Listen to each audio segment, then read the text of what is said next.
नाजिया, मैं फैसलाबाद की रैशी हाँ।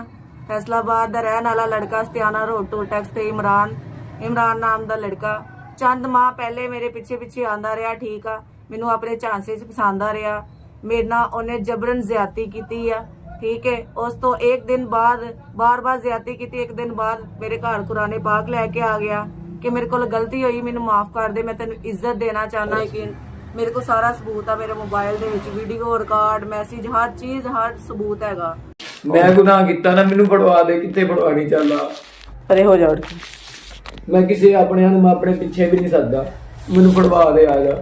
ना मैं कुराने पाक ते यकीन किया, ओदियां गल्लां ते कीता, मैं कुराने पाक ते यकीन करके ओते यकीन करदी रही। उस तो बाद मेरा ज्यादती करदा रहा।